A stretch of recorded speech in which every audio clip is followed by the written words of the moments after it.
Hey, it's your boy, Sergeant Hooked on Heroes, hitting you with another brand spanking review slash recap for Kamen Rider Geats episode 42. Just recently rewatched it just to kind of get my thoughts together. But overall, another decent episode. I've really been enjoying Geats pretty much all the way through. There's been semi-weaker episodes, but most of them have been pretty heat. Pretty, as the kids say, fire, honestly. But let's get into the meat and potatoes, if you will, here, all the details. Spoilers, as always, duh. So overall, this is a really good episode. I like the continued focus on Kayla, and that he's staying in this kind of dark, angsty form, if you will. And it makes sense. When you really think about it, the DGP has literally ripped away everything from him. I mean, we eventually found out, a lot of people forget this, that his parents were the victims of a DGP round. Jamato killed them. His boss that he formed like a father-son relationship with and cared about, wanted to help him with his son, died and gone. So like he's gotten a lot of things taken away on top of his sister. Like he has nothing left. So like this isn't as much of a heel turn as people are making it out to be. Now I do think that perhaps this arc could have happened a good 3, maybe 4 episodes prior, so we had some time to cook with it a little bit and leave a bit more time for things for Michinaga and for Neon. Only because I know technically Kekara is the secondary, but a lot of the show he's kind of felt like the tertiary, while Michinaga has felt more like the secondary. I think anyway, pretty sure that's how they've said it before, that technically Tycoon's secondary. Anyway, but that's neither here nor there. Episode starts up, he just beat the shit out of Michinaga, stabbed him, whatever. He's not dead, but very, very injured. And he kicks the shit out of him, basically walks away like, bitch, you're nothing, basically. And that, it'd be too easy to kill Michinaga. He wants to let him suffer and be alive and, like, basically let him live to suffer with the consequences of the fact that he killed, Sarah. And so right after this, we get a little scene where Kayla goes back to the DGP management and talks to them, to Geats, and he says, thank you for bringing her here, and blah, blah, blah, because he brought Sumori there. And she doesn't understand, like, why are you doing this? I still want my ideal world, when I be able to help people, and now I have nothing left, and blah, blah, blah, and you will help, there's one more thing you have to do. And she just didn't know that the power she gave him was going to be used this way, right? So she's, like, disgusted with him. He tries to, like, a few times, like, put her hair out of her face and other shit, and she's, like, turning away from him, as she should. He's being a bit of a creep and a bit of a, ass, but it makes sense for the storyline. So he talks to Geats and essentially agrees to help him if he will be able to get his wish granted, which is in a world where the DGP survivors are, or DGP victims are resurrected, are alive again, right? And I do like this, that he still hasn't given up on saving the people that have died as a result of the DGP. In that it's just the way that he's going about it is kind of dark. But he says he has one more person left on his hit list. He knows that Daichi is involved with everything with Jamato. Daichi is trying to bring people into his cult, basically just to become Jamato, and they have no idea that's what he's going to do to him. And Keiwa tries to, get involved as well to get close to Daichi. But so does Michinaga. He knows what's going on. So he goes there willing to fight Daichi, and in comes Kekara and Baraba. We get to see their premium forms. And there's a tiny thing that I've been wanting to point out in the last few reviews, is that I really like that with these different newer final forms we've been getting for the most part for the riders, that they've changed a little bit how the Desire Driver sounds when you use said buckle. With Geats 9, it says ready, fight. Like it draws it out a little bit more instead of just ready, fight. Same thing with Bujin Sword. It says, set, avenge, ready, fight. Like it sounds more evil. Same thing here. Premium Kekara and Premium Baraba both. All of the sounds and words that the Laser Riser says with the new cards sound different. Baraba set, Kekara set. Like it's all different. I like it. I also think it's interesting that their forms very much so look like they're at least inspired somehow by the Jamato, even though it's not a Jamato power. Although I wouldn't put it past Geats to trick them and give them a power that is Jamato infused that will eventually turn them into mindless monsters, just to kind of, use them as much as he can and then write them off, basically. But they kick the shit out of Michinaga. He tries to pull out the Command Twin buckle. Doesn't work out too well for him.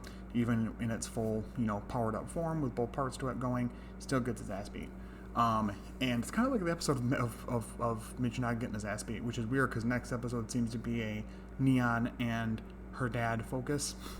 But anyway, so he kind of runs away with his tail between his legs, and Geats is still pissed about everything that's going on. He ends up confronting Kayla, who is trying to talk to Neon, and reveals to her, well, you'll get to make that promise pretty soon. She tells him that she promised Sarah that she would, or that Sarah promised her that she'd help her furnish her new home. He's like, oh, she'll be able to keep that promise. She's like, what? And he finally lets it slip about Sumuri forcing her to be a goddess. So Geats confronts him, and he says that you're no better than the management. He's like, I'm just using the GGP. I'm just getting back what we lost from the GGP what we lost from the DGP through the DGP. And he says that's basically that's bullshit. He's like, you literally are forcing Sumuri to make a choice she doesn't want to make, just so you can get what you want. You're no better than them. And he says, well, you didn't let Mitsume atone for her sins. Which, when you really think about it, yeah, it was a bit of a prideful, selfish thing for Mitsume to want a kid, knowing full well she came from a timeline where humans no longer have the capability of doing that, and she did not know that her powers would work this way, where it would take away the life of someone to create the energy needed to fulfill the wish, right? But you do kind of understand where he's coming from. Like, she was never able to atone for her sins, but really she was a fucking statue, Kayla. There's no way to bring her back to being a person, really, other than right at the end before she died talking to Ace. So, like, maybe calm down a little bit. But we get some heated drama between men, pulling the shirts and stuff like that, which is just great. I love seeing it every time. But anyways, they split off, and he teleports away with the Bujin sword buckle. And Geats is, of course, visibly upset. So Kayla infiltrates Daichi's cult, right? Gets in there, acts like he's part of it, all of a sudden attacks, and fights a bunch of the Jamato himself. He's beating the shit out of them. He's a lot more aggressive and brutal with how he attacks now. Sorry, I was checking my monitor from my boys. Anyway, and he transforms again into Bujin Sword, Tycoon, and completely fucking wipes the floor with Daichi. And if I tried to lie to you right now and say that I wasn't cheering and screaming at the top of my lungs watching this episode both times, that would just be a lie entirely. Oh my god. I fucking despise Daichi. I hated him in the Disaster arc thing, and I hate him here.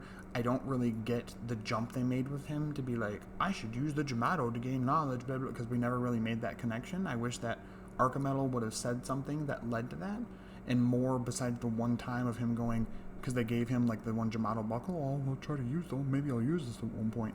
And when he was like watching Archimetal eat one of the Jamato things to become one, that was it. Like, I wish there was a bit more lead into that. It's not nearly as awful as last year with Revice, with Hikaru just all of a sudden wanting to be a rider. But I wish there was a bit more lead into that, of that being a thought in his head of how to handle that. So then when he gets brought back for this, we see that path, like, oh shit, he might be doing that, and it makes a little bit more sense. But I don't hate it. I just wish it was handled, like, a little bit better with the pacing. Doesn't make the show bad. I never know what the show's going to throw at us, and I like that a lot. Because I've not felt that way in a long time with Rider. I feel like Rider kind of falls into these, like, trappings of these, like, safe routes to go with the story. And I think that Takahashi knows what he's doing and does something really unique with the season. But anyway, he completely decimates Daichi, and again spares him. He doesn't feel like killing him. And he's actually stopped by Geats. He's actually about to kill him, but he's stopped by Geats.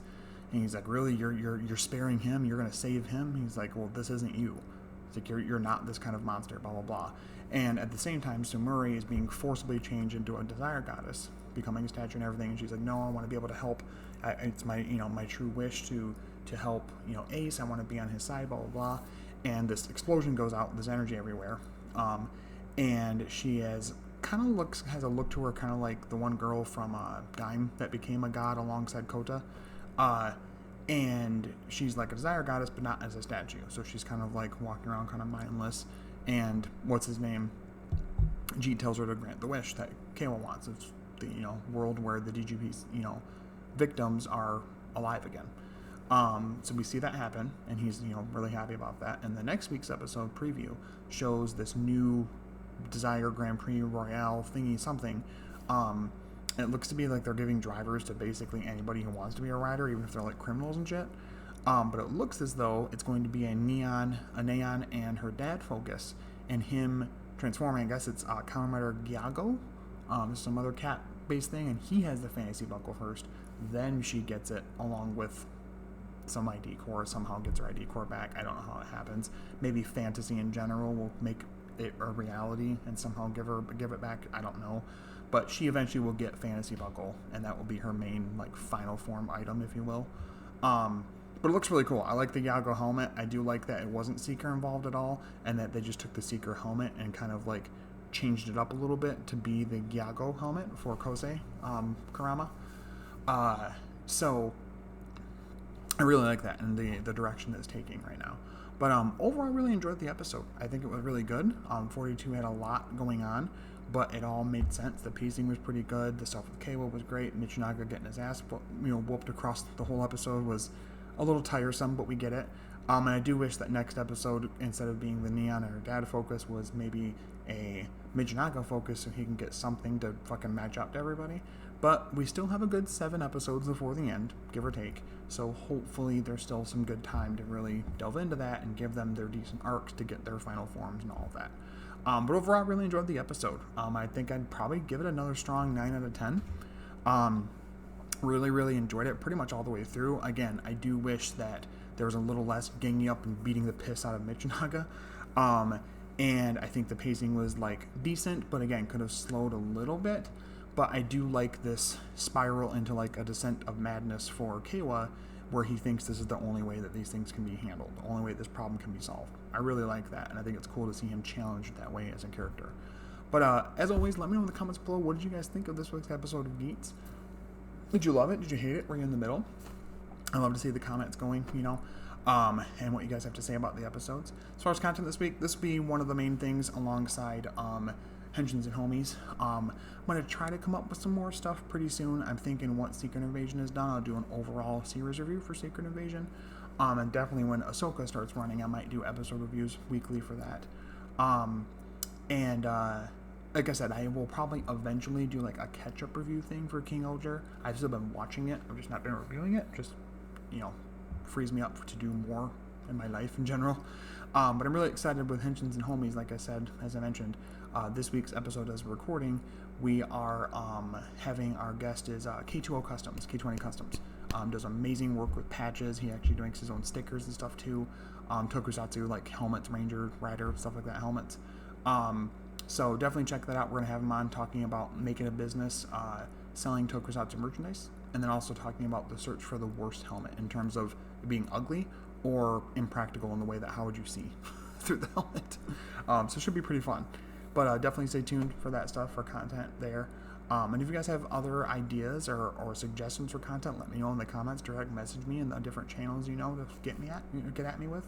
But thank you so much, as always, for the love, the support, the likes, the comments, the shares, watching the videos, all that, subscribing, all that good stuff. It means a lot to me. But as always, stay hooked on heroes. I'll talk to you later. Bye-bye.